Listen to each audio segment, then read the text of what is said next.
Gostaria de dar boas-vindas aqui ao Luciano de Lis Barbosa.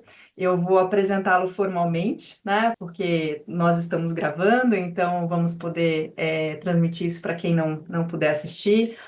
Luciano de Lis Barbosa é formado em administração pela Universidade do Planalto Catarinense. Iniciou sua trajetória na indústria como operador de máquina na antiga Brahma, em Lages, na Serra Catarinense.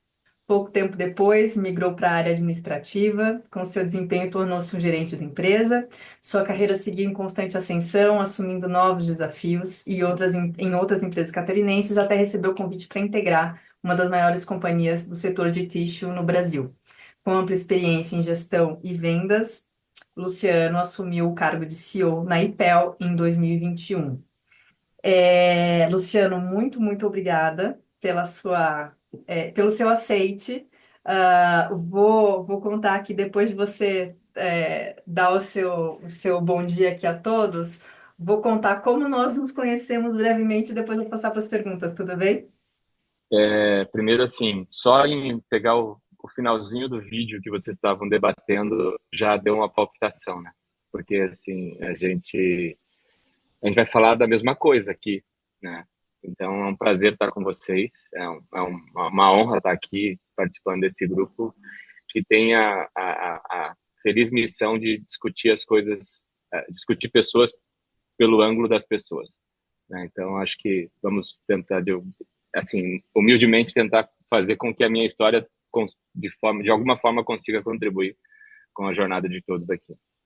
Excelente. Muito obrigada, Luciano. Bom, geralmente nossos convidados vêm ou de indicações ou de pessoas que nós já acompanhamos e que, né, tem ali um destaque muito próximo a nós, e aí nós fazemos o convite. Mas com o Luciano foi um pouco diferente.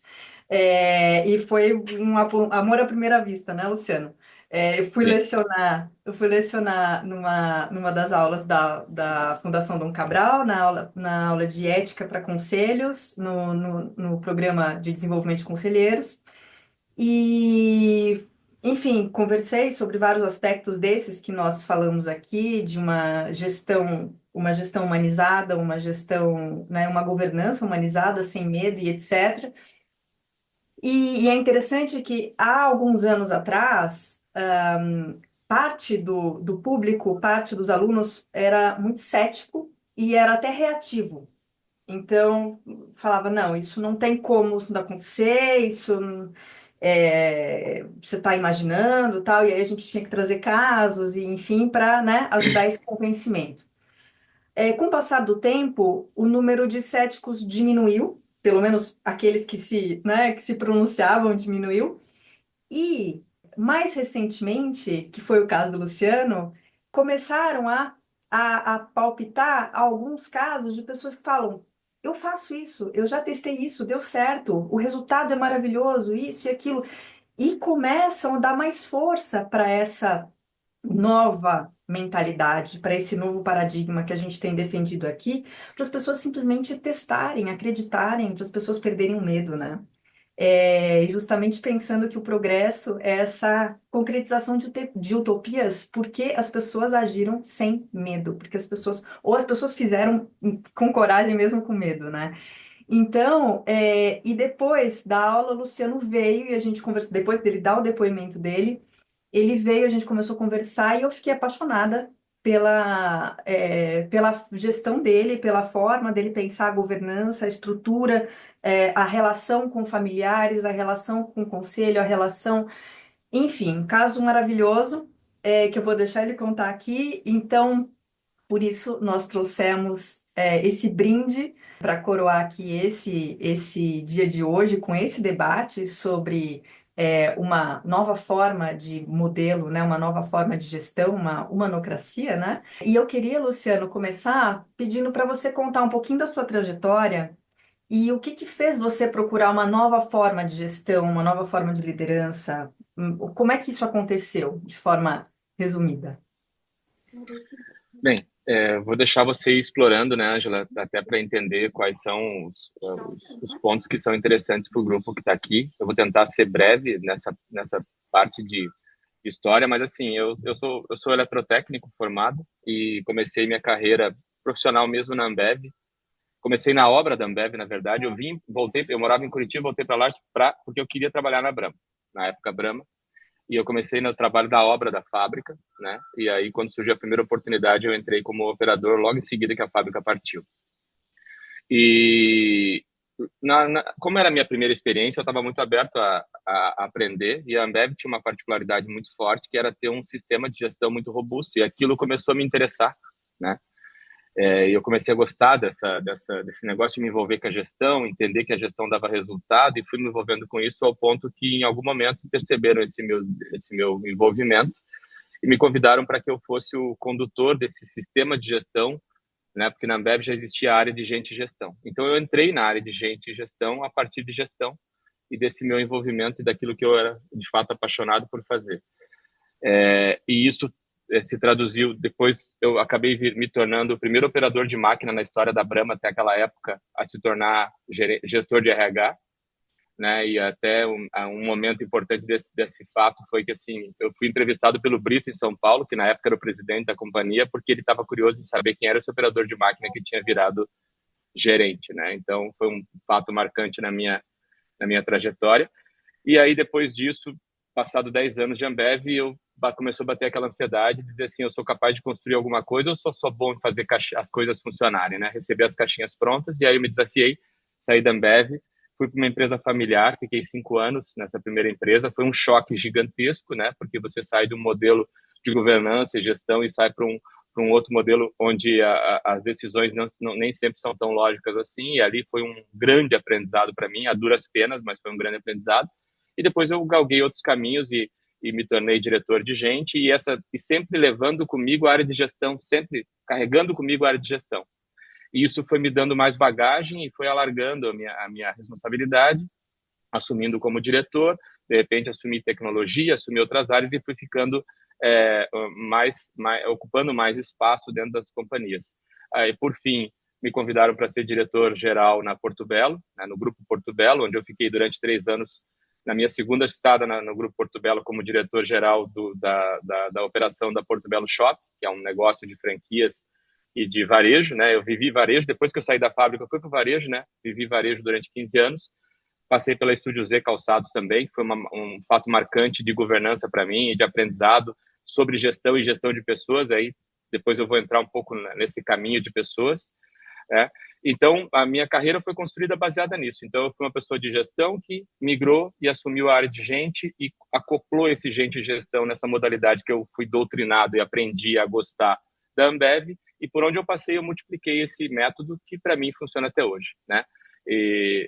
Mas aí, voltando, né, tentando ser simples nisso, claro que sempre focado nos estudos, sempre, né, estudando, fazendo MBAs e tudo para garantir que eu tivesse um nível de formação condizente com o nível de cargo que eu estava buscando ou que eu estava ocupando a cada jornada, né? Sempre procurando me formar naquilo que eu estava trabalhando. Então, fui para o varejo, fiz MBA da FIA em varejo. Então, fui para estratégia, fiz MBA em estratégia, tentando justamente trazer junto esse conhecimento para que eu tivesse robustez e tivesse condições de debater de forma estruturada, né, esses desafios. Então, tenho orgulho dessa jornada, tenho orgulho de ter vivido tudo isso.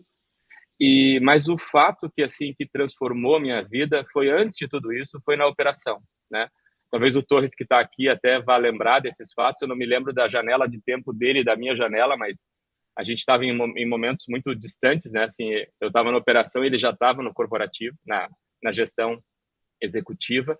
Mas teve um momento muito marcante onde um dos executivos que assumiu a fábrica trouxe uma ideia de ter uma linha de produção sem liderança, né? Então, assim, isso foi em 97, 95, 96, 97, eu nem lembro ao certo a data correta disso. E ele pegou a gente como experimento, né? Era um grupo de pessoas, ele pegou a gente como experimento e deixou essa liberdade para a gente poder tocar aquela linha de produção. E foi uma coisa fabulosa, né? Porque eu ouvi as últimas palavras agora do palestrante, eu não consegui identificar quem estava ali falando, mas aconteceu exatamente o que ele falou, né?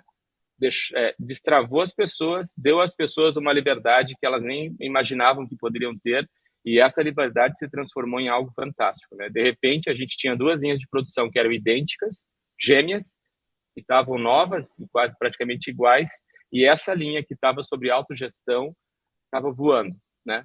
Rodando a 75% de eficiência, enquanto a outra rodava 50%. Então, foi um case assim impressionante, o engajamento dessas pessoas e o ponto que chegamos, né? Onde a gente definia tudo, a gente definia nossas folgas, nossas férias, a gente definia quem ia trabalhar com quem, a gente contratava quem ia trabalhar com a gente e a gente demitia os colaboradores, os colegas que não contribuíam com a gente. Então, ficou uma coisa assim, e tinha um único supervisor para cuidar de toda a fábrica, que trabalhava 24 horas por 7, e que rodava eventualmente nos turnos para dar um suporte se necessário, e a gente chamava, que na época não tinha WhatsApp, né?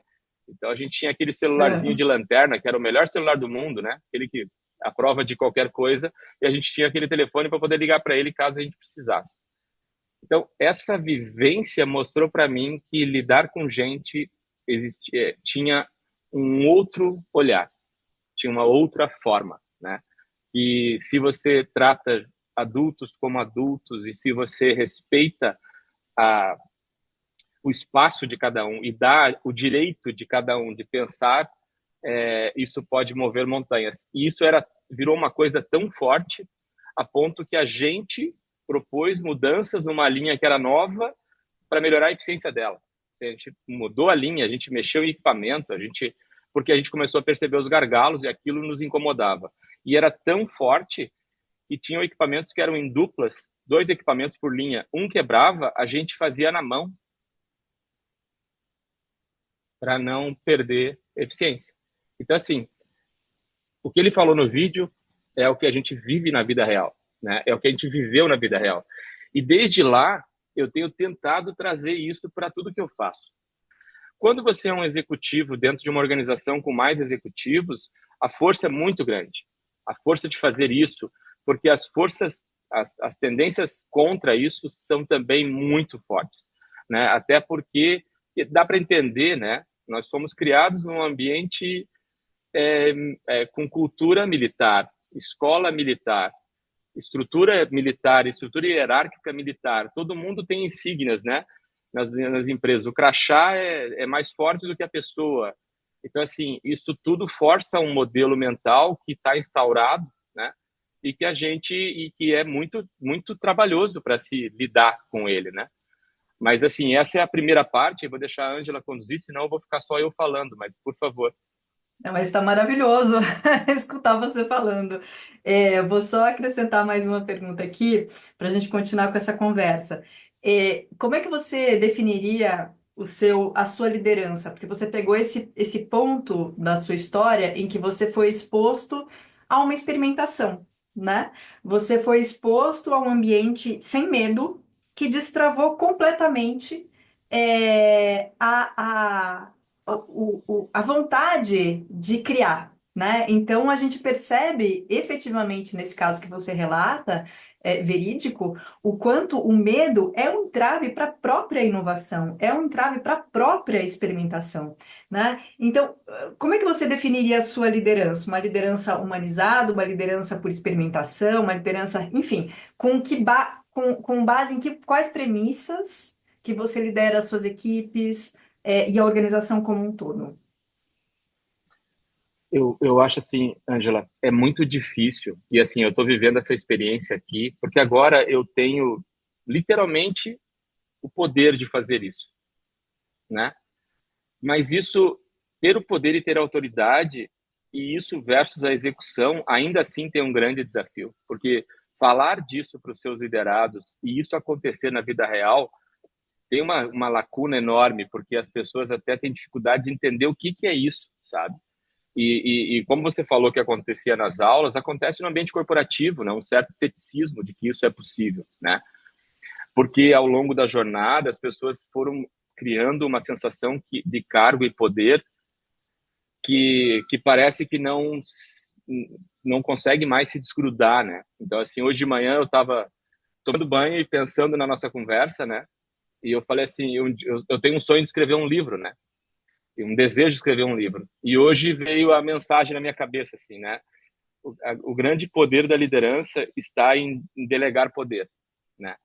É que ninguém consegue perceber o poder que tem se delegar poder.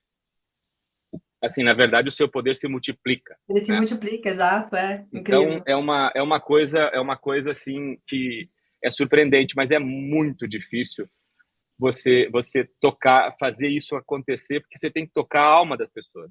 Não é só uma questão lógica, uma questão processual. Ela tem que ser verdadeira, ela tem que ser ela tem que ser vista e percebida pelas pessoas, porque quando você olha no fundo do olho das pessoas, você sabe o que aquilo, se aquilo é verdadeiro ou não é, e o liderado sabe fazer isso, sabe ler isso, né? Então, não adianta tentar fazer isso porque o chefe mandou. Então, quando eu te respondo sobre qual é o meu perfil de líder, o meu modelo de liderança é colegiado. Eu prefiro muito o modelo colegiado, o modelo de decisão coletiva, porque isso dilui responsabilidades, isso aumenta a probabilidade de êxito, né? Ao meu ver.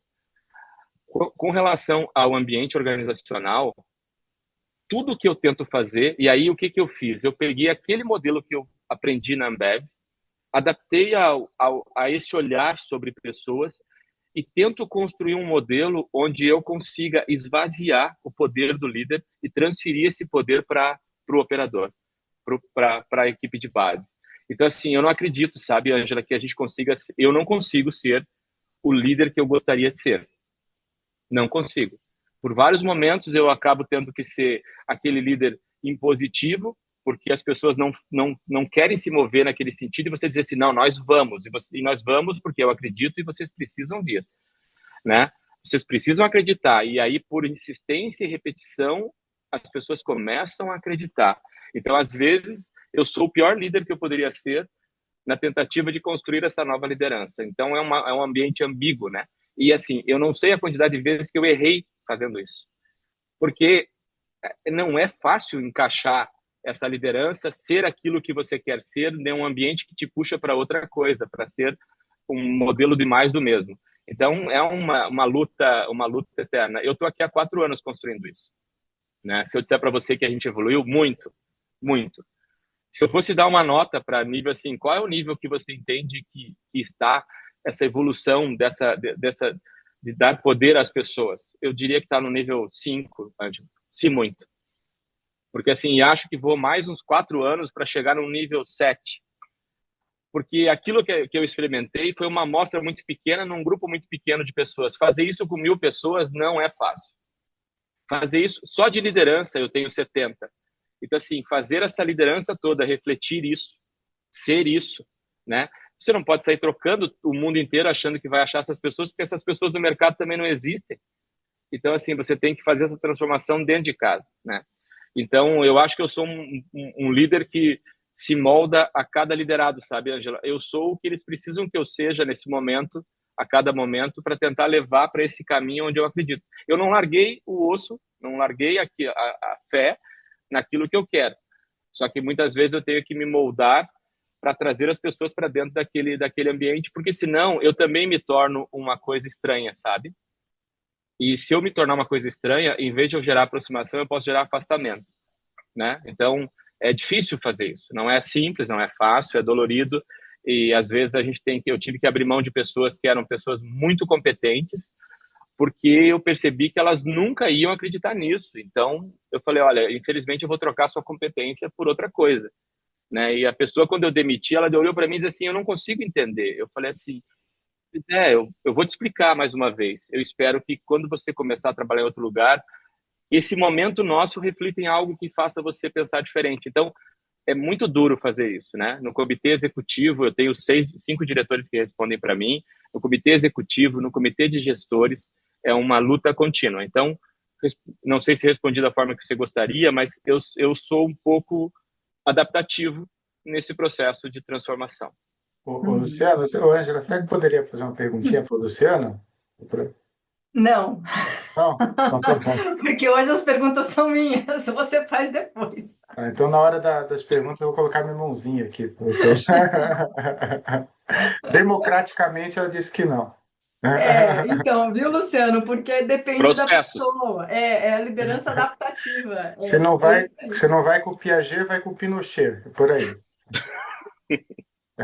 Luciano, não, mas eu adorei o que você colocou, porque é a concretização de uma liderança servidora, é aquela que serve, e ela serve à necessidade de quem está ali à frente dela, né? Então, se a pessoa precisa de, né, mais autonomia, você dá mais autonomia. Se ela precisa de mais controle, mais, né, direcionamento, você dá mais direcionamento. E algo que é, né, maravilhoso a gente ter aqui também é esse relato de humildade com coragem. E humildade foi nossa primeira, né, para quem está nos outros ciclos já sabe, né, mas aqui no nosso primeiro ciclo é o nosso primeiro ponto aqui, né, de como a humildade é essencial para qualquer liderança, né, de, de dizer, olha, nem sempre eu consigo ser o que eu gostaria, mas eu estou tentando e eu estou fazendo o meu melhor e precisa de muita coragem para fazer isso, né, então acho que esses são também mais concretizações de virtudes que a gente tem chamado a atenção aqui, que nós vemos os resultados na prática. Por falar em resultados, Luciano, você, claro, tem experiência com outros estilos de gestão, né? Digamos assim, como comando e controle, além dessa, de mais autonomia e confiança, né?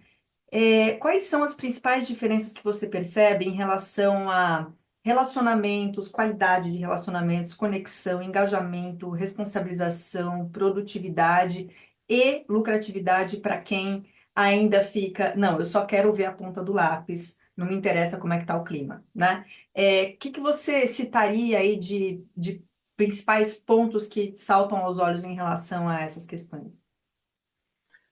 Assim, Ângela, eu acho que, bem, é visível que esse modelo ele está se desmanchando, né? Ele não tem mais como esse modelo parar de pé e muito mais nesse momento que nós vivemos, onde nós estamos com 5 gerações convivendo no mesmo ambiente, né? Se a gente parar para pensar, sei lá, 10 anos atrás, um cara de 50 anos era um cara que já tinha que pensar em o que ia fazer da sua carreira, porque não tinha mais ambiente organizacional para ele. E hoje um cara de 50 anos é um cara super ativo. Eu acabei de contratar 2 diretores de 54 anos, né? Então, assim, não tem mais essa. Então, as coisas estão mudando, né? O mercado está precisando de pessoas e essas pessoas estão vindo de forma muito forte para dentro da operação.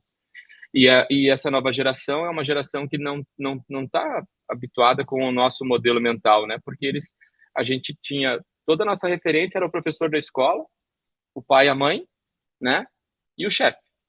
A gente viveu isso, né? A gente só tinha isso como referência. Hoje, as pessoas têm milhares de referências, positiva ou negativa, à sua disposição e e formam a sua opinião, independente do que você acha, independente do que o pai acha, independente do que o professor perdeu completamente a referência, né? A nossa referência de diferenciada assim era o artista da Globo, nem isso existe mais, né? Hoje é a titia do podcast, ou o rapaz do podcast com 18 anos, então mudou muito as coisas à velocidade da luz. E a gente julga essa geração como uma geração que não sabe o que quer, eu acho que eles são os que mais sabem o que querem, e a gente que não sabe lidar com eles, né? Então, como é que a gente vai adaptar Então, não tem como um modelo de olhar para a caneta e não cuidar das pessoas. Eu acho que assim, não existe, hoje eu não consigo enxergar, Ângela, um momento mais importante de gestão de pessoas do que tudo que nós já vivemos, né? Assim, talvez seja o melhor momento de recursos humanos e que recursos humanos não está preparado para lidar. Ninguém está, mas a área de recursos humanos não evoluiu, não acompanhou isso à medida que deveria, e a gente está vivendo um momento assim, onde a gente está vivendo um confronto com essas ideias e pensamentos. Então, eu não consigo ver isso. E assim, vou falar de resultado. Eu entrei numa companhia, vou te dizer um pouco do que aconteceu com a gente aqui. Só na iniciativa, entende? Isso que a nota é baixa, isso que a gente tem muito para evoluir, tem um monte de defeitos, não é uma empresa perfeita, né, de forma nenhuma, mas o que aconteceu aqui, né? Eu vivo a operação, eu vivo com a operação. Eu ando no meio deles, todos eles me conhecem, todos sabem meu nome. Eu vou na integração para dar boas-vindas. Eu faço questão de conhecê-los individualmente. E nós temos 1.000 funcionários, 900 diretos e 100 indiretos. Eu conheço todos. Que eu lembrar o nome de todos, obviamente, não lembro, né? Mas que eu conheço todos. E tenho contato com essas pessoas diariamente. E o que eles já me disseram de coisas que eu fiz que melhorou o resultado da empresa é um absurdo, né, de coisas. E aí vem um fato assim que indiscutível. Eu entrei aqui, a gente estava no prejuízo, a gente está num ambiente seguro aqui, né? A gente estava no prejuízo e a gente faturava 320 milhões. Em 2 anos e meio, a gente faturou 600 milhões e fez o EBITDA multiplicar por 6. Então, assim, não se faz isso. Eu não conhecia nada de papel, eu era um completo ignorante em papel ticho, que é a nossa fábrica. Eu fiz isso através das pessoas, foram elas que fizeram, né? Então, assim, eu só fui um facilitador.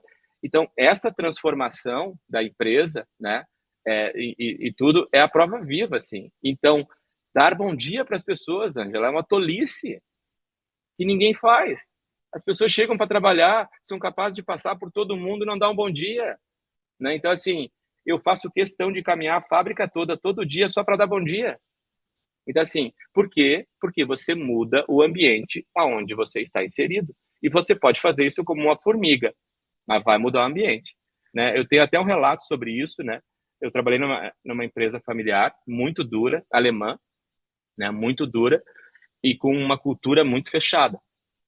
O primeiro feedback que eu recebi do meu chefe, ele me chamou na sala para me dizer foi: olha, eu gostaria de pedir que você parasse de sorrir, você sorri demais.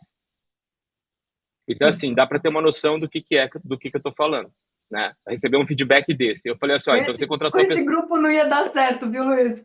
Luciano, porque a gente É. sorri demais. Então, assim, e aí eu falei, ó, desculpa, mas você contratou a pessoa errada, né? E aquele ambiente era extremamente fechado. A primeira coisa que eu fiz no final de semana, sem pedir para ninguém, eu derrubei todas as divisórias e deixei o ambiente inteiro aberto. Quando eles chegaram, eles ficaram loucos. Eu falei, desculpa, eu não sabia que não podia fazer, né? E esse fingir de morto, às vezes, faz parte da estratégia, né? E depois eu comecei a dar bom dia para todo mundo. Eu juro para ti, eu fiquei dando 6 meses dando bom dia para o vento. Mas 6 meses depois, o bom dia fazia eco. Então, a gente muda qualquer coisa e qualquer ambiente se a gente tiver persistência e se a gente quiser. Então, assim, não tenho dúvida que engajamento dá resultado, mas nenhuma dúvida. E sou prova viva disso, né? Apesar de ainda achar que tem uma jornada enorme para fazer, mas sou prova disso, viva disso, porque eu não entendia nada desse negócio. E essa empresa está dando um enorme resultado. Então, assim, e vai dar muito mais. Mas é só, não sei se te respondi, mas assim, eu não consigo mais acreditar nessa questão de não ouvir as pessoas, não entender as pessoas, não, sabe? É tão simples fazer isso, mas é tão difícil, porque a agenda do líder está cheia, né, Ângela? Ela está cheia de tarefas que deviam ser feitas pela sua equipe. E aí, aquilo que ela devia fazer, ela não consegue, porque ela está com a agenda cheia. E de fato está, né? Então, enfim. É uma priorização nas pessoas, né, Luciana? Você falar assim, não, eu faço questão de passar pelo chão de fábrica para falar bom dia, mesmo que fique no vento e daqui a pouco vai retornar o bom dia. E aí a gente vê que isso, as pessoas são resultado de como elas são tratadas, né? E aí aos poucos elas vão dando bom dia, e vão sorrindo e vão, né, contribuindo o que você falou. Você, de certa forma, você destravou toda a energia, e é o que o Berjoli também fala, né, no Coração dos Negócios, destravou a energia que estava ali e ela simplesmente multiplicou os valores, inclusive financeiros da empresa, que já estavam ali, mas eles estavam represados, né? Eles não conseguiam circular, como a energia, né, das pessoas não conseguia circular ali.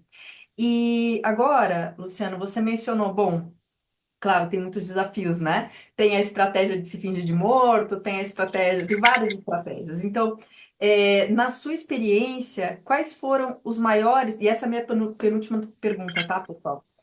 Quais foram os maiores desafios na implantação de um diferente modelo?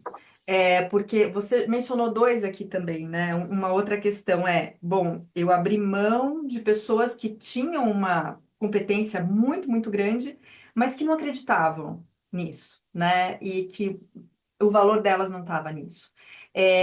Qual foi ou quais foram os seus maiores desafios nessa implantação? Quais têm sido, né?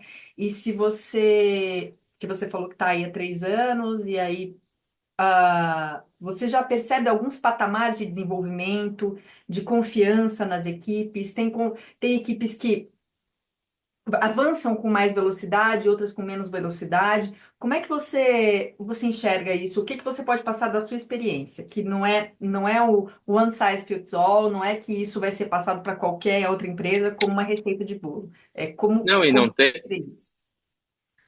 Antes tivesse uma receita, né? Porque assim, as empresas elas têm particularmente os mesmos problemas, as mesmas qualidades, os mesmos defeitos, né? Eu já passei por 5 e você percebe assim, as nuances são as mesmas, né? Eu diria assim, quando eu cheguei aqui, a gente estava com uma gestão tipo décadas de 80, sabe? Eu sempre gosto de olhar para isso, sabe, Ângela, assim, quando você olha a empresa de fora, assim, lê a empresa, como é que ela funciona, aonde você encaixaria ela, sabe? Em que década ela está? Qual o modelo mental que está estabelecido? Como é que ela é conduzida, né? E a gente estava aqui na década de 80, 90, naquele modelo de tudo é controlado, ninguém pode nada, excesso de controle. Para comprar uma chave de fenda tinha que passar pelo diretor financeiro e eu não estou brincando, é verdade, né? Aí eu olho para aquilo e digo assim, tá bom, eu controlo a chave de fenda, só que tem um elefante de resultado passando por trás e ninguém tá vendo, né? Aí eu falei, não, agora a gente não vai controlar mais nada disso, a gente vai dar orçamento, esse é o dinheiro que as pessoas têm, eles vão administrar esse dinheiro e daqui para frente eles vão ter autonomia de dizer se eles querem comprar uma chave de fenda ou um alicate, e a escolha é deles, né? E eu comecei a andar nas áreas e comecei a ver e comecei a ouvir as dificuldades. E aí ele falava, ó, na outra empresa onde eu trabalhava tinha um equipamento que fazia tal coisa, aqui não tem. Eu falei, então tá, compra o equipamento. E fui destravando, e fui dando ferramenta, e fui dando condições. E a cada vez que eu passava, eles tinham um senso de responsabilidade comigo, de dizer assim, olha, melhorou, tá? Aquilo que acontecia não acontece mais. Então, isso foi amarrando uma coisa na outra e foi transformando o comportamento das pessoas.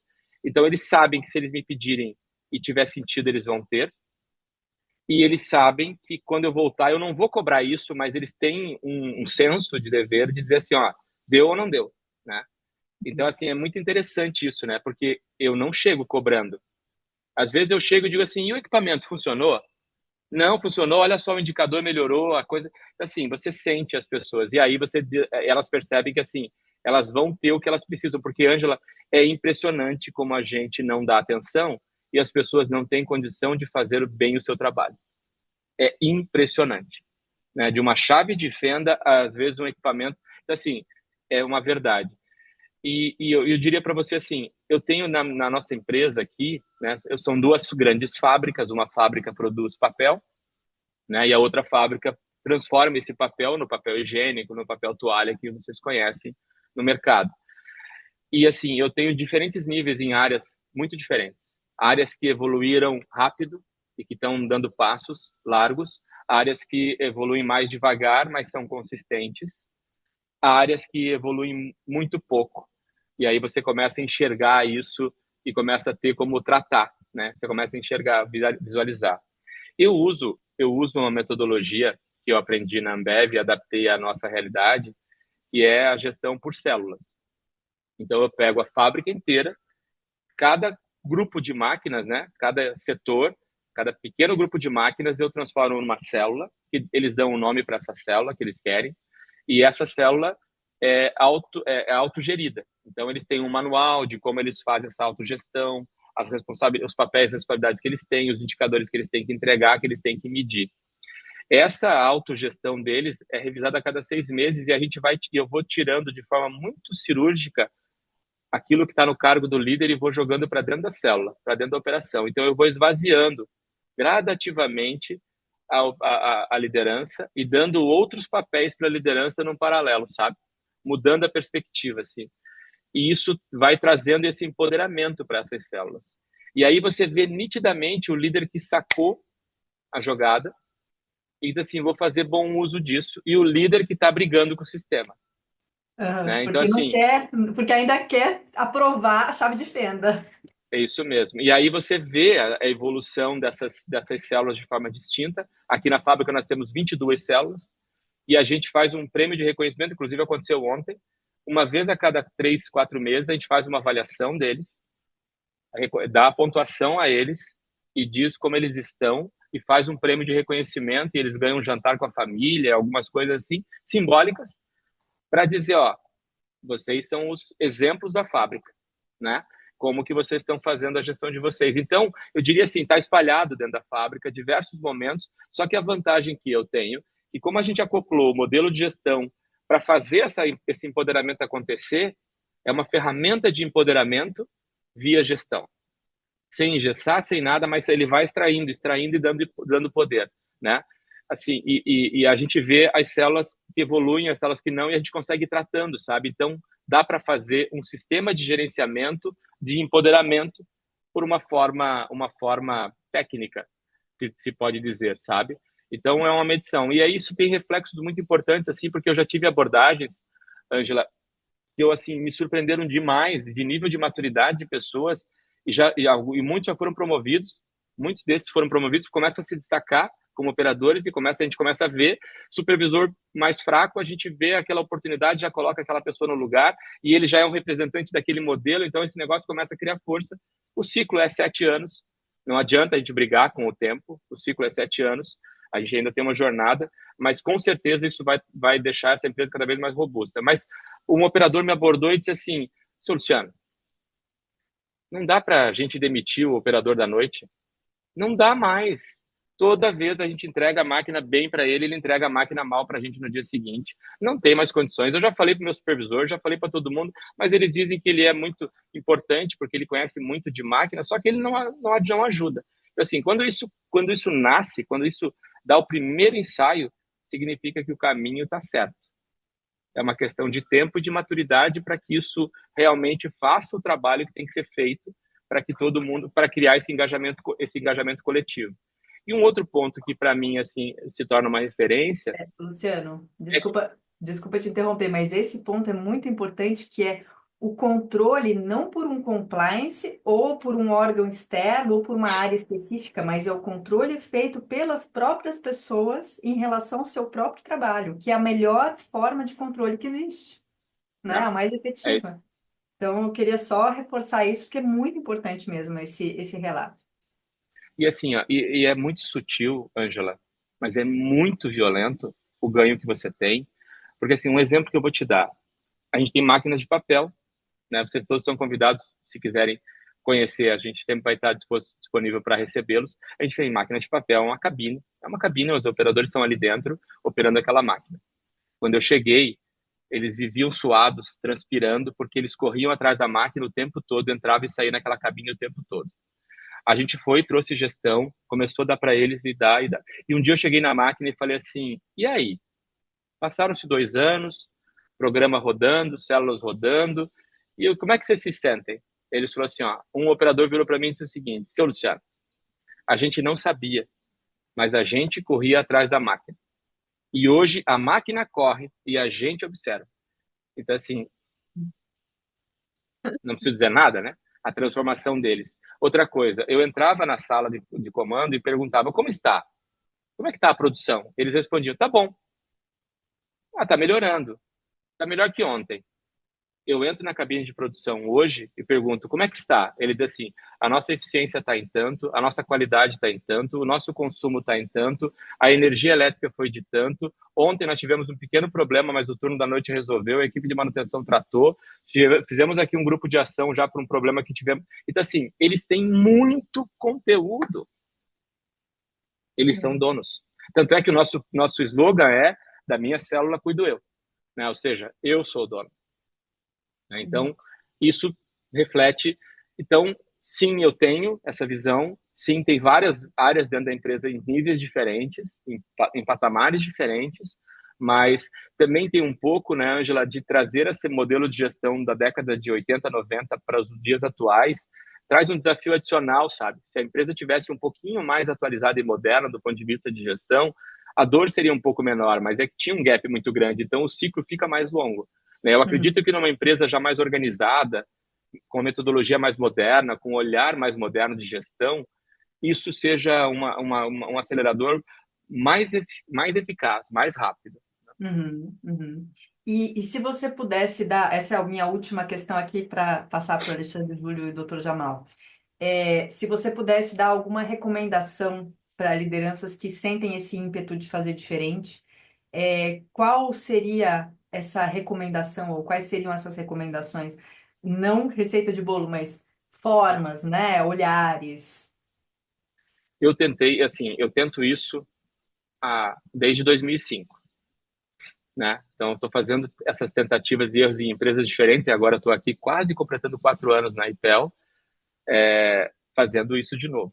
Então, assim, eu já mexi nessa receita 20 vezes, por erros e acertos. Mas eu diria para assim, o que eu entendo que dá certo. Primeiro, eu tenho uma crença verdadeira nisso, né? E isso é primordial. Se eu não acreditar verdadeiramente nisso, não adianta, porque qualquer coisa te move a sair disso.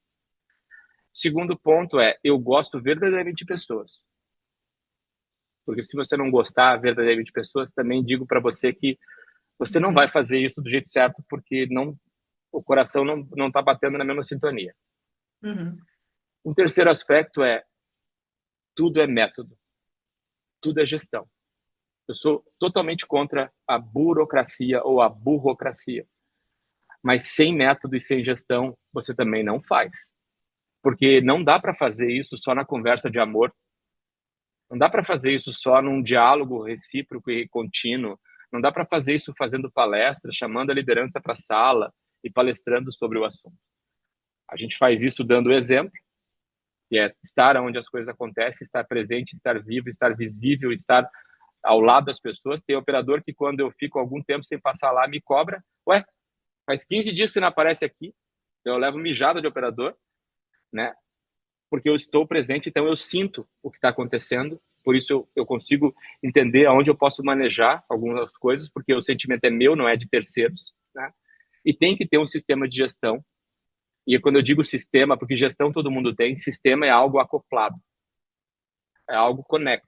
Então, assim, esse sistema de avaliação de células, que eu não me importo em compartilhar com vocês, é um guia fajuto de 20 páginas, 30 páginas, simplista pra caramba, que define as regras do jogo para que e os papéis e responsabilidades para todos, mas que também tem um peso importante de resultados. Assim, ó, beleza, queremos isso tudo, mas eu preciso de resultado, porque a empresa sem resultado não vive, né? A gente tem que dar lucro.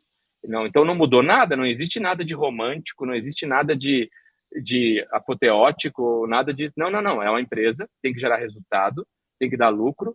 Só que tem uma grande diferença que eu tenho um desejo incansável de que as pessoas façam isso felizes, né? Então, assim, e que elas se realizem aqui, né? Que isso faça parte do propósito, né? Porque tem uma coisa, Anja, que eu ouvi há uma semana, há uns meses atrás, que me deixou muito incomodado. Que assim, ó, quando eu estava no varejo, o que eu mais ouvia de todos, assim, era a desculpa unânime da liderança, dizer o seguinte: o varejo, ninguém quer trabalhar no varejo, o varejo é um trampolim. As pessoas querem o varejo só para fazer o início de carreira e depois elas vão para outro lugar. Ninguém quer nascer e morrer um vendedor de loja, etc. Tá, eu ouvi aquilo e aquilo era uma premissa à época. Eu não acredito nisso, mas ok. Aí eu venho para a indústria e vou num encontro de associação comercial e ouço a mesma coisa numa associação comercial, dizendo que ninguém mais quer trabalhar na indústria. Eu falei assim, mas espera lá, gente, onde é que as pessoas vão trabalhar? O que elas vão fazer?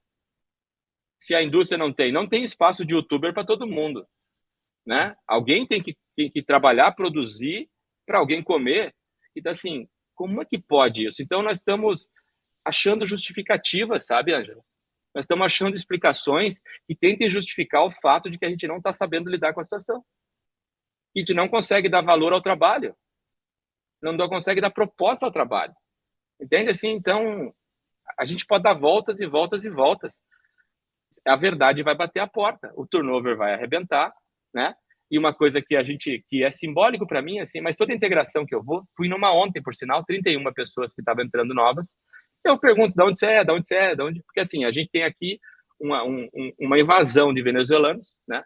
Nós temos, acho que do nosso grupo deve ter quase 200 venezuelanos trabalhando aqui, né? Tanto é que nós tivemos que adaptar a empresa em 2 línguas para poder aculturar essas pessoas. E nós temos uma invasão do Pará, Belém do Pará, assim. Nós temos é uma particularidade, mas tem um núcleo de Belém do Pará gigantesco aqui e sempre tem gente de lá. E aí eu fiz uma pergunta para eles no final, eu falei assim, o que trouxe você aqui? Para cada um. Todos eles vieram por indicação de outra pessoa que trabalha aqui. olha só. Então, assim, vem trabalhar aqui e um ainda me disse, né, num português avenezuelado, assim, me disseram que aqui as pessoas são respeitadas.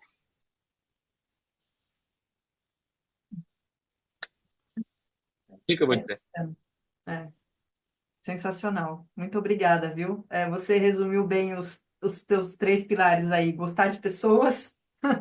Sem gostar de pessoas, não tem como você liderar pessoas, né? É o básico, né? Devia ser a premissa, né? É acreditar nesse que existem outros modelos possíveis, né? Existem quantos forem possíveis para criar. E método, né?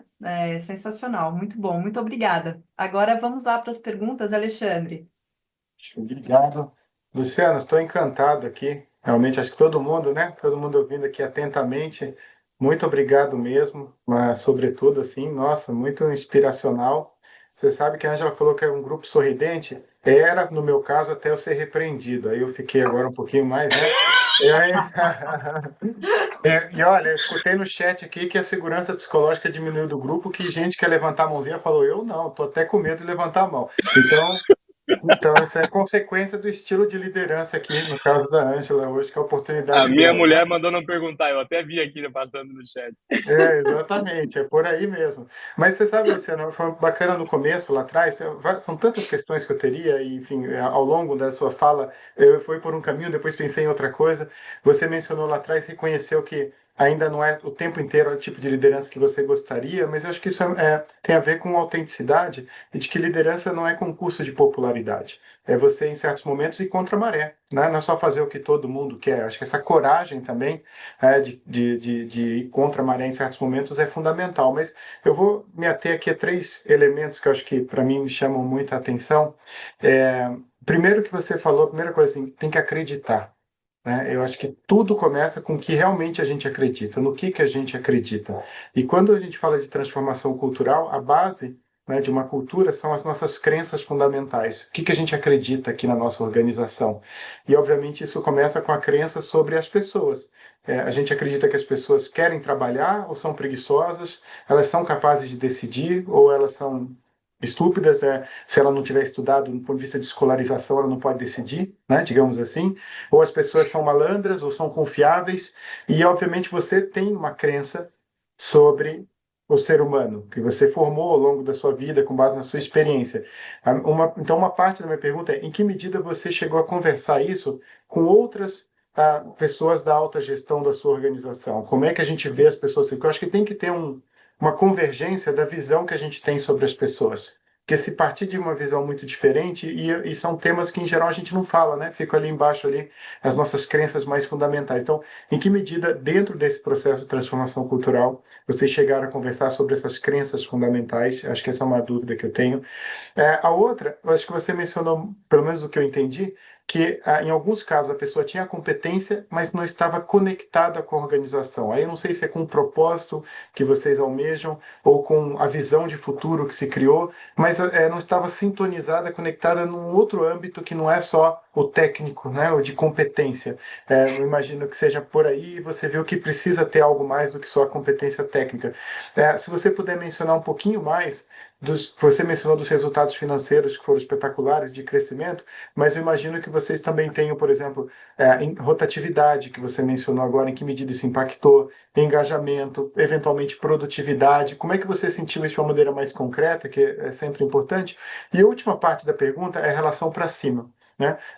Porque você lida com um conselho de administração, imagino, ou com acionistas, e você está fazendo uma transformação que, de certa maneira, é baseada em mais confiança, em mais empoderamento, em mais descentralização de poder, e que muitas vezes há uma dificuldade grande daí para cima. As pessoas têm medo do que pode vir, se você der mais poder para as pessoas.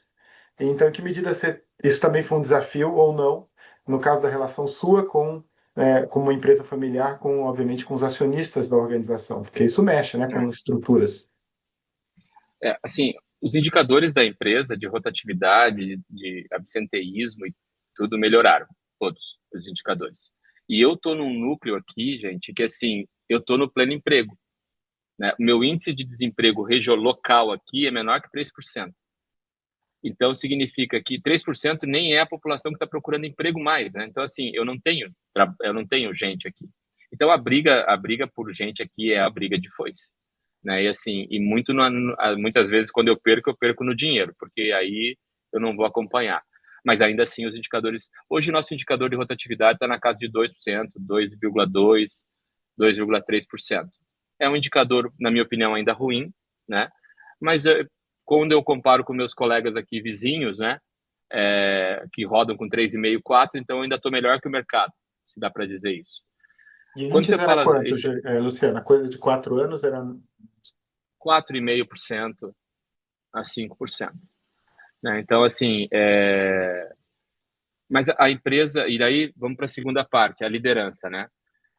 Eu acho que assim, eu não sei, cara, eu acho que para os meus diretores diretos e até para o meu grupo de gerentes diretos com os quais eu falo, os meus diretores eu falo toda semana e com meus gerentes eu falo todo mês, né? E eu acho que eu sou meio que, eu já tô no ponto de ser meio que um pastor, sabe? Porque assim, tem hora que eu não aguento mais eu mesmo falando, de tantas vezes que eu repito a mesma coisa. Porque eu acredito que assim eles estão ouvindo isso repetidamente, repetidamente, repetidamente, repetidamente, porque eu acredito assim eles precisam entender que esse é o modelo e esse é o modelo e eu não vou desistir disso e que vai ter que continuar e a gente vai para cima, vai para cima.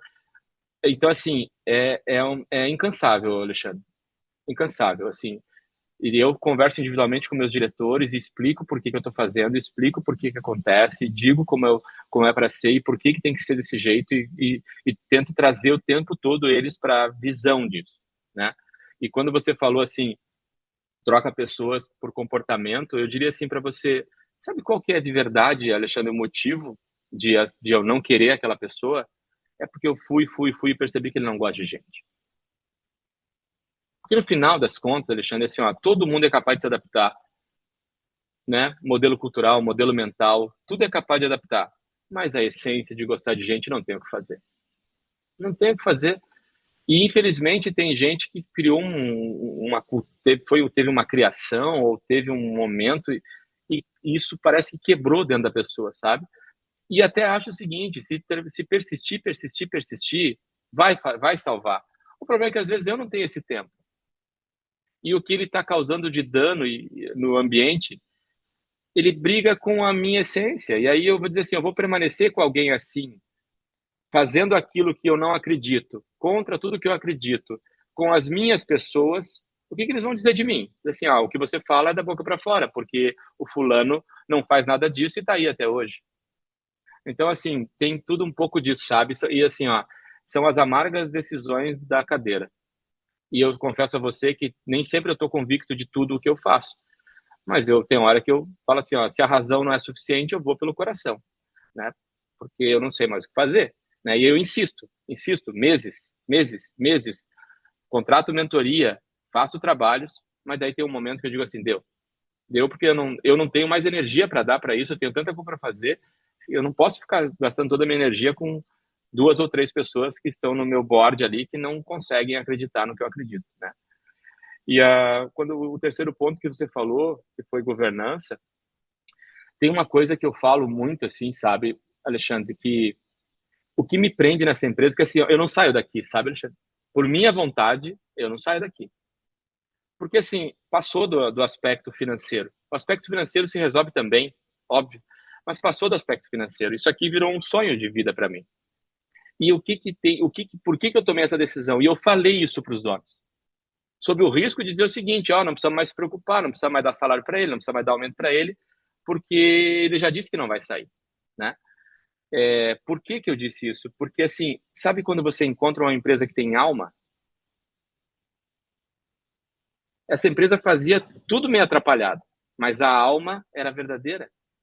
Gosta de gente de verdade, os donos gostam de gente, entende? Imagina você, eu dei prejuízo em 21, dei prejuízo em 22, 2 anos consecutivos, e aí a gente resolveu e deu um puta salto em 23, assim, um monstruoso salto em 23, né? Eu cheguei para eles e falei assim, olha, não vai ter PPR, porque não tem lucro. Eles viraram para mim e falaram assim, não, não, pode pagar, porque os funcionários não têm culpa, isso aí é má gestão nossa. Eu paguei PPR com prejuízo. Então, assim, isso define que a empresa tem alma. A tua empresa que você trabalha tem alma? A minha tem. Por isso que é fácil, entende? Por isso que dá para fazer. Então, eu tenho um apoio de cima irrestrito, uma autonomia sem freios. E assim, e eu ganhei a chave da empresa e uma responsabilidade que é gigantesca, porque eu não sou cobrado de, assim, de forma aquele negócio de conselho que discute resultado e que só olha para resultado e que só olha... Não é assim que funciona aqui. A gente é focado em resultado, mas daí assim, sabe aquela história assim, se você cuida do resultado, por que que eu preciso ficar dando porrada nesse assunto? Então, eles já sentiram que eu cuido do resultado e que eu vou entregar resultado, né? Então não preciso ficar batendo nesse assunto. Vamos falar de futuro, vamos falar de como vai crescer, vamos falar que a empresa vai dobrar de novo de tamanho nos próximos 2 anos. Né? Então, assim, a gente vai dobrar de novo. Até 2028, 3 anos, a gente dobra de tamanho de novo. Entende? Assim, eles estão navegando nesse mundo e a gente está discutindo o futuro, novos negócios, outras oportunidades, a estratégia, mudança do modelo de negócio, reconstituição do modelo de negócio, porque o nosso segmento está passando por uma transformação gigantesca, está exigindo um monte da gente, inteligência artificial, novo mercado, como lidar. Então, assim, eu tenho um apoio, assim, é sensacional o que eu tenho aqui. A sinergia, a conexão que eu tenho. E não quer dizer que não tenha assuntos duros, não quer dizer que não tenha assuntos difíceis, não quer dizer que a empresa não tenha problemas, não quer dizer nada disso. Nós não vivemos um mar de rosas. Antes fosse. Não, longe disso. Nós vivemos desafios como todas as empresas vivem. A diferença é como nós lidamos com ele, né? Então, essa é talvez o ponto de partida. Não sei se respondi a todas as suas indagações. Nossa, sensacional, Luciano. Só gratidão dobrada. É realmente muito inspirador mesmo. Fico feliz que estejamos, né, gravando essa sessão, porque é memorável. E eu só vou fazer um pedido adicional, que se a nossa chefe autorizar, que é tirar uma foto nossa aqui para o nosso registro, Sim, tá? por favor, Humildemente. vamos. Então vamos lá, pessoal. Quem puder abrir as câmeras. Se puder Peraí abrir, só, pessoal, vamos peraí só um lá. segundinho aqui. Sorriam. É. 1, 2, 3. Deixa eu ver, só se deu certo. Deu certo, prontinho. Obrigado. Obrigado, viu, Luciano, novamente. Obrigado, Júlio. Júlio, Sensacional. Bom dia, Bom pessoal, bom dia, dia. colegas aí. Luciano, obrigado aí pelo teu tempo, prazer aqui, muito bom te escutar. A minha pergunta é bastante simples, né? Eu vi que você teve aí uns 10 anos, né, né, lá no início, né? Você pegou aquele início da criação da cultura. Muitas empresas seguiram muito esse rumo do modelo de gestão da Ambev. Putz, eu conheço bastante bem, apliquei muito tempo na minha carreira executiva e tal. E sei aí dos desafios, porque esse modelo vem sendo muito questionado hoje, a gente sabe que ele caiu em desuso, e a gente vê os efeitos aí, esse grupo aqui discute muito, o Alexandre é um especialista no caso dos americanos e tal. Então, minha pergunta para você, e você já respondeu de certa forma, obviamente, aqui, mas a pergunta assim, na essência, né? O modelo de gestão lá da Ambev, que inclui, putz, sei lá, né, o foco nos grandes talentos, eficiência, meritocracia e tal, aquela coisa toda. Quais são os pilares que você alterou? O que que essencialmente está diferente aí que você aplica? Eu entendo que tem a parte, né, de foco em pessoas, mas assim, o negócio, eu lembro muito bem, eu trabalhei no Banco Garantia. É, o, o, foi lá que começou esse conceito de RH mudar para a área de gente, né? Então, a gente sabe que o foco é em gente, etc., de gostar de pessoas e tal, mas essencialmente no modelo de gestão, assim, o que que você tem de pilar diferente daquilo que você vivenciou lá, que você adaptou, que você disse que já está aplicando aí? Sabe, Júlio, achei ótima a tua pergunta. Quando eu saí da Ambev, eu saí já porque o modelo como ele era aplicado, não batia muito com o meu jeito de ver o mundo, sabe? Assim, eu não sabia o que era. Confesso a você que eu só estava com a incomodação, eu não tinha a convicção, mas hoje eu consigo ler. E daí eu fui estudar muito sobre modelo de gestão. Daí eu fui entender que a essência de tudo isso nasceu no PNQ, que é o Prêmio Nacional da Qualidade, que hoje chama MEG, né, Modelo de Excelência e Gestão, e fui entender a raiz de tudo, né, como é que isso foi construído, da onde isso vem, para onde isso vai, para eu entender o que eu podia fazer para usar isso da melhor forma possível. Então, eu diria para você assim, o que a gente eu não acredito assim, os problemas que a Ambev tem, que a Americanas tem e tudo mais, de novo, não é a metodologia que faz, sabe? É a forma com que a metodologia é usada. Porque quando você entrega uma ferramenta dessa na mão de um líder e diz para ele, como com muita energia, vai a qualquer custo, ele vai a qualquer custo, né? E eu acho que o que aconteceu na Ambev foi isso, assim, perdeu o senso, sabe?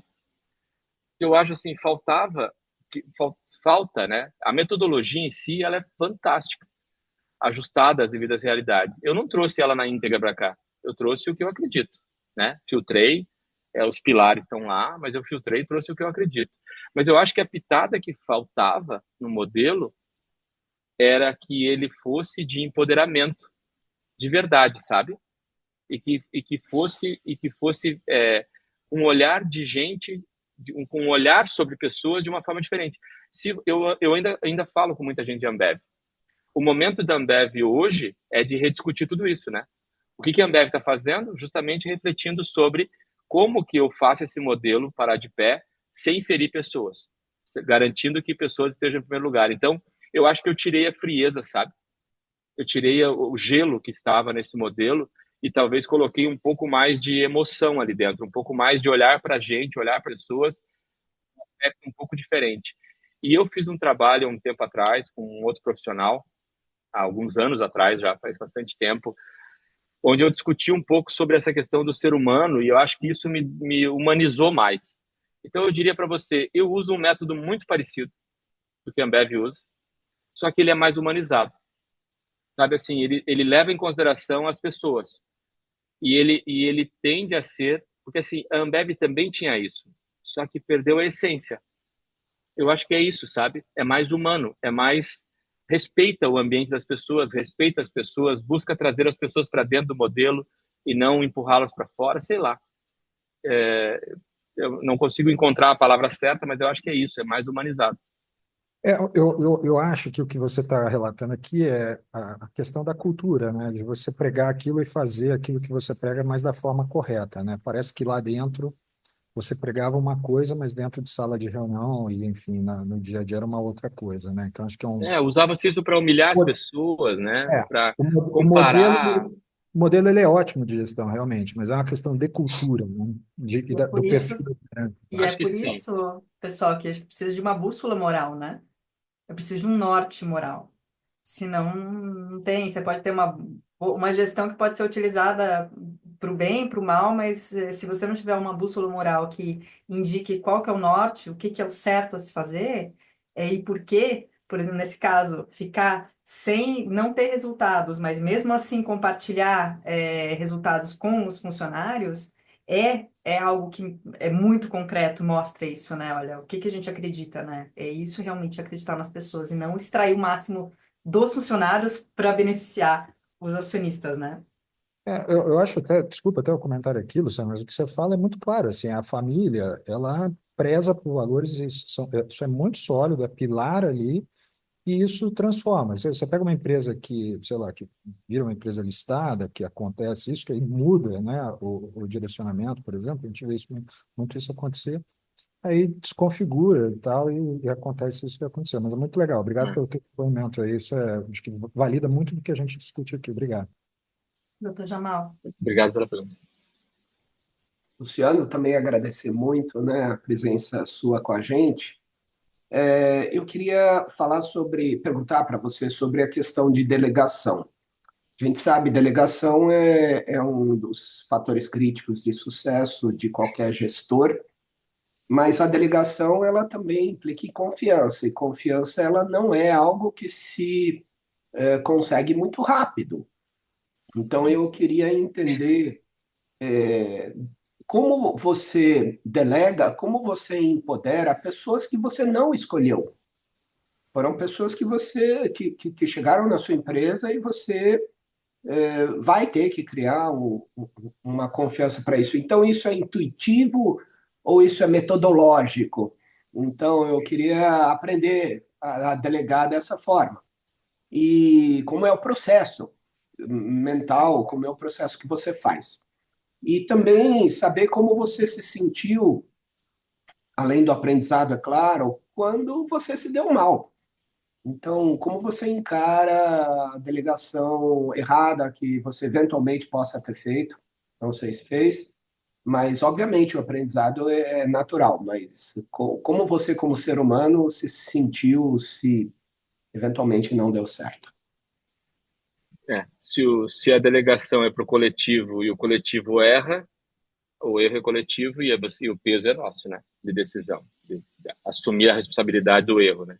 Então, assim, mas respondendo assim, é técnico, sabe, Jamal? É técnico. Por quê? Porque, conceitualmente, quando você está numa máquina, ou quando você está num departamento, ou num equipamento, seja o que for, naquela área, você tem as tarefas, as atividades, as situações que são, que a gente chama de críticas. Então, o que que a gente faz? Vai lá e entende tudo que é crítico, tudo que é grave, tudo que é tecnicamente perigoso, do ponto de vista de segurança, do ponto de vista de qualidade, produtividade, seja o que for. Essas atividades a gente esmiuça muito, entende elas e esmiuça muito, junto com a operação. E aí, depois disso, a gente define como a gente reage a cada situação daquelas tarefas. E aí a gente delega o poder para eles dentro daquele espaço. Né? Qualquer coisa que acontecer fora daquilo, ele levanta a mão e diz assim, ó, não sei o que fazer. Né? Mas então, assim, é uma delegação com responsabilidade, sim, é grande a responsabilidade deles, porque uma máquina dessa custa 100 milhões de reais, se ele botar um parafuso no lugar errado, ele pode destruir a máquina, né? Mas é porque ele conhece o que ele está fazendo. Então, a premissa básica é, eu entendo muito bem daquilo, eu passo aquele conhecimento de forma muito clara e depois disso eu dou a responsabilidade. Então, assim, é Uhum. assim a forma com que a gente vai delegando, sabe? E aí a autonomia fica neles. Respondendo de forma prática, eu uso uma frase com todo mundo, eu usei na minha entrevista aqui e uso em vários lugares, assim, ó, eu sou uma pessoa que me considero um pouco diferente do dia a dia. Eu sou a pessoa que faço 100 coisas ao mesmo tempo. É da minha natureza. Sou eu. Só que eu aceito errar 10. Conviver com esse erro, porque eu sei que eu vou errar nas menores. Mas eu faço 100 coisas. Então, eu tenho uma tolerância a erro alta.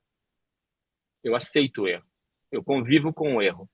E valorizo o erro. Na verdade, eu não faço do erro uma novela mexicana. Eu não faço do erro um problema grave. Quando o erro acontece, e aconteceu muito aqui, a única coisa que eu peço é dizer o seguinte: erramos? Sim, erramos. Primeira coisa, assumir o erro. Não bota o erro para baixo do tapete. Porque as pessoas botam para baixo do tapete por medo. Então, assume o erro. Beleza, assumi meu erro. Segundo ponto, como você me garante que você não vai errar de novo nisso?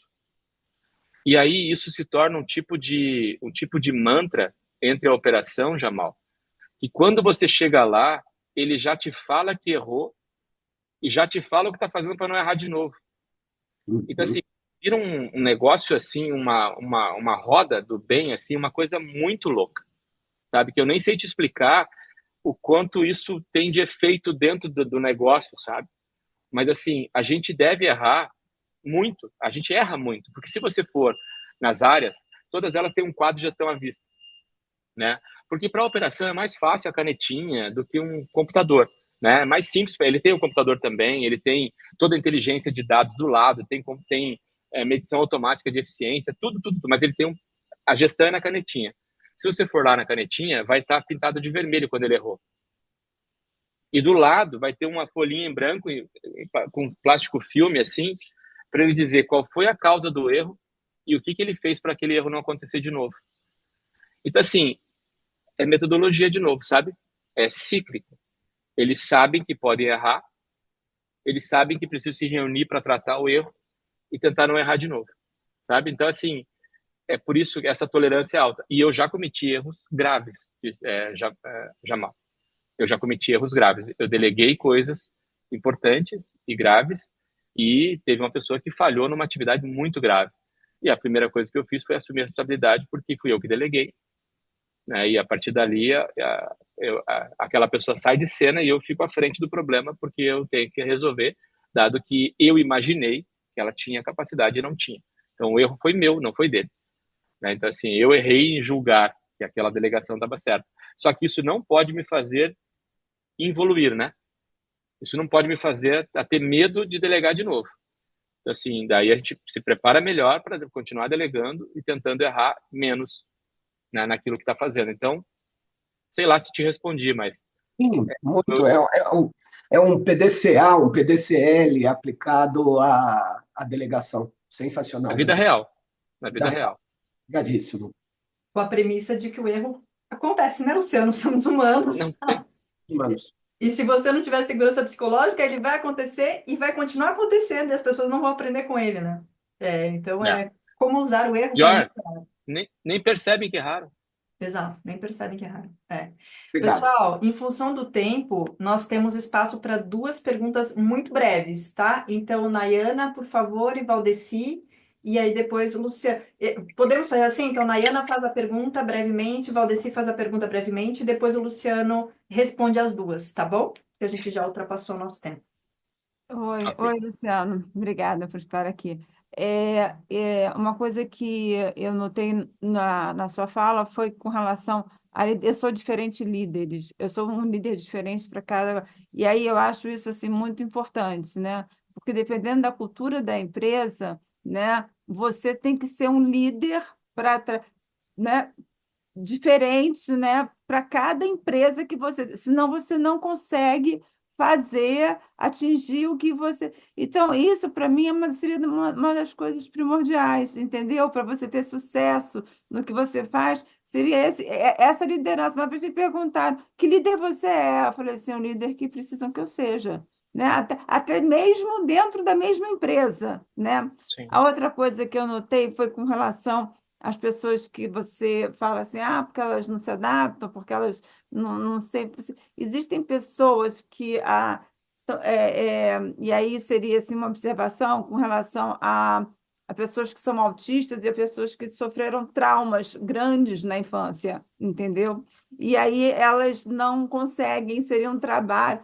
E aí cabe à empresa, né, ter um RH, em vez de ficar se preocupando com quanto a pessoa está dando, né, ter um RH, está dando de produtividade, ter um RH preocupado em resolver esse problema social, porque evidentemente essa pessoa não vai ter futuro, né, porque o político vai mais acima. Então seriam só essas duas coisas que eu acho que esse speech porque uma vez eu me dei mal. Eu falei assim, você é que líder, tipo de líder. Eu falei assim, aqui precisam que eu seja, né? O cara quase infartou, porque ele não sabia liderar, ele queria que eu liderasse a empresa por ele. Eu falei assim, não, não é assim. Liderança são anos na cadeira, entendeu? É diferente. Então, Uhum. isso é muito importante. E fiquei com uma dúvida. A dúvida é, na hora que você coloca em células, né, você não teve o problema de ter aquela coisa do tipo, né? Isso aqui é o problema daquela célula, não é daquela, porque eu sou muito uma pessoa que falou assim, eu falei assim, o problema não é de qualquer um, não, tá? O problema é da empresa, né? O problema é a ponto de eu estar almoçando e levantar o cartão e a pessoa está se esgoelando e eu falar assim, eu vou resolver o seu problema, entendeu? Porque eu trabalhava Sim. numa empresa de telecomunicação. Então, e aí tem aquela coisa, né? Isso é com tal departamento, isso é com tal departamento. E para isso dar certo, que você está falando, assim, é preciso que todo mundo não faça na hora que você divida em células, Sim. na hora que você traga isso. Essa é a minha pergunta. Valdeci, você pode fazer a sua também, por favor? E aí o Luciano responde as duas. Primeiro, agradecer ao Luciano por contribuir com a sua jornada. Eu não faço parte desse mundo corporativo, faço parte de uma organização do terceiro setor que trabalha com recuperação de presidiários. Então, Que legal. primeiro um comentário que quando você dizia que é preciso gostar de pessoas, nós temos esse grande problema também em muitas organizações sociais. Tem pessoas que trabalham com presos, mas não gostam de preso. Tem pessoas que trabalham em creches, mas não gostam de criança, não suportam o choro da criança. Tem pessoas que trabalham com idosos, mas não gostam de idosos, não gostam de trocar a fralda do idoso, né? Então, esse problema também nos atinge. Mas o que eu queria é se você pudesse explicar um pouquinho melhor como é que funciona a questão da célula, como é que isso se organiza dentro do mundo corporativo, no caso específico aí da Impel? Bem, já dá para responder as duas perguntas numa só. Então, assim, Nayana, é isso. Nayana, o sistema de células, e aí os princípios, né, de administração, né? Entrada, processamento, saída. Né? Toda célula, ela tem fornecedores, ela tem um trabalho para fazer e ela tem um cliente para receber aquele produto, que pode ser um cliente interno ou um cliente externo. O que a gente faz aqui no modelo é um modelo matricial. Então, assim, eu enfrento todo dia, Nayana, essa dificuldade ainda das pessoas tentarem departamentalizar a empresa, né? Porque, infelizmente, eu ainda não parei para pensar, mas ainda tenho esse objetivo de pensar como que eu quebro essas barreiras todas, né? Esse modelo departamentalizado, hierarquizado que a gente tem. Mas assim, como a gente faz? É uma matriz.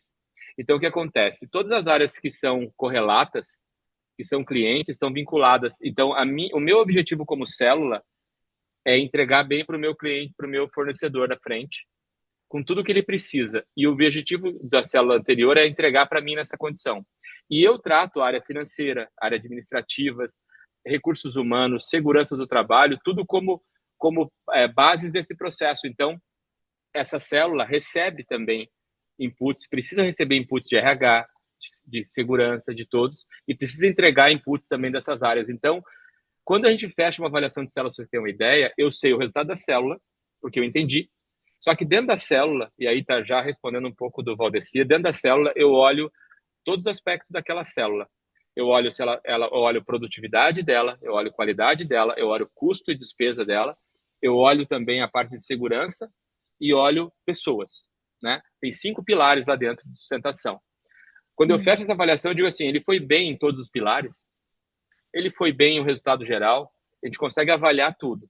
E quando eu percebo que um pilar está muito ruim, por exemplo, todo mundo foi mal no pilar gestão de pessoas.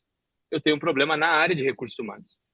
Então eu consigo identificar, inclusive, as áreas, porque assim, no final das contas, não pode existir dúvida de quem nasceu primeiro aqui, né? A gente está aqui para produzir papel. Todo mundo que existe, financeiro, as áreas são apoio a isso. Tem que garantir que isso aconteça. O problema é que as empresas vão se organizando e as áreas administrativas ficam tão como é que eu vou chamar assim, São metidas. back-office, né? Poderosas? Tão longe, né? É, esses back-offices viram tão arrogantes que eles viram um problema para quem está fazendo o resultado, sabe? Eu nunca esqueço quando eu trabalhei na Estúdio Z, só para dar um relato rápido disso que você falou, e que isso muda com o sistema de células. Eu trabalhava na Estúdio Z, que era um grupo de lojas, Estúdio Z Calçados. Não tem em São Paulo, Rio de Janeiro, mas nessa região, mas tem no sul do Brasil, são mais de 100 lojas.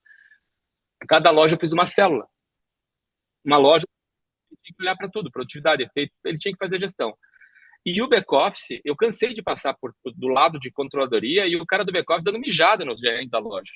Não, porque você não mandou o relatório, porque você não fez isso, porque você não fez aquilo, porque você não fez aquele outro, porque você não fez aquele outro.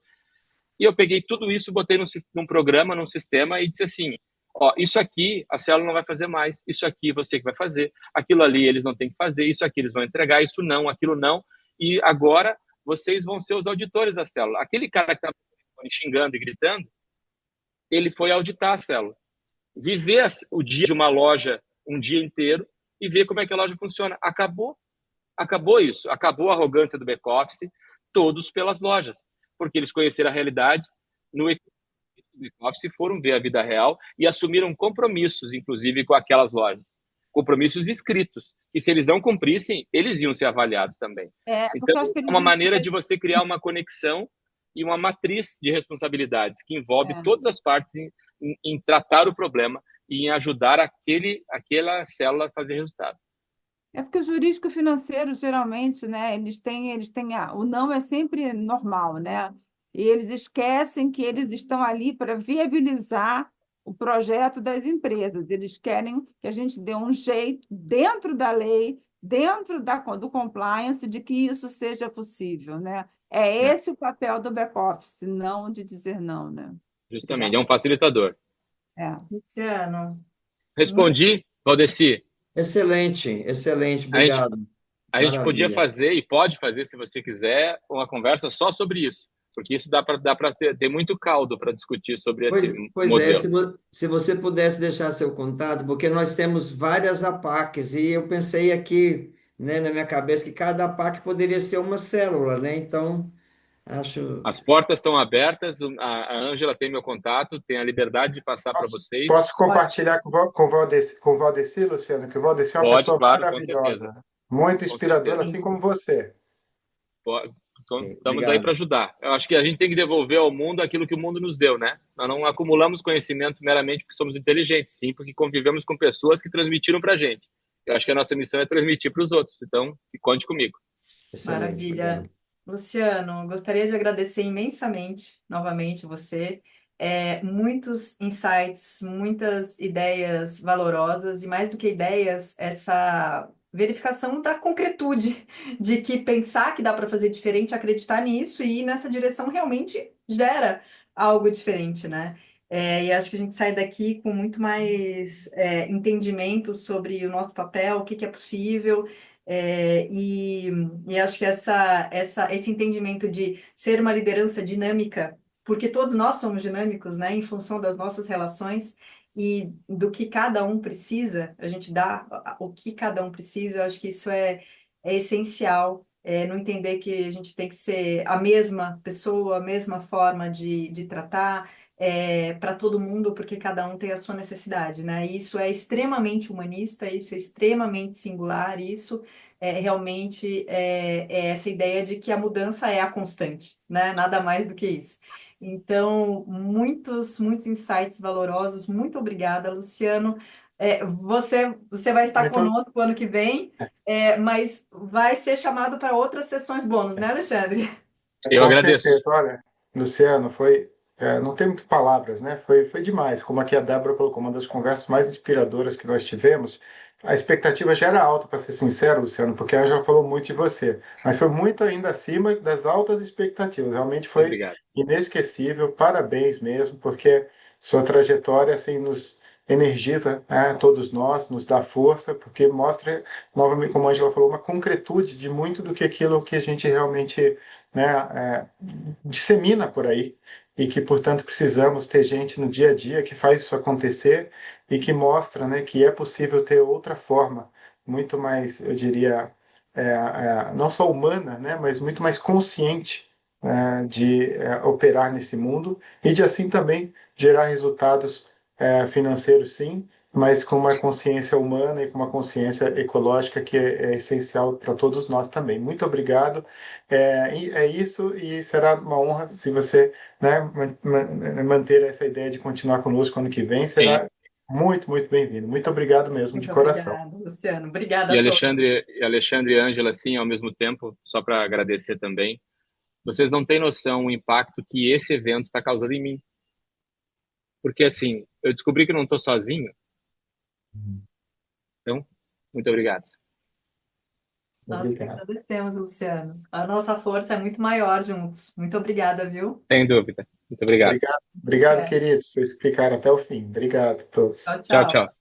Tchau, tchau. Obrigado. Tá.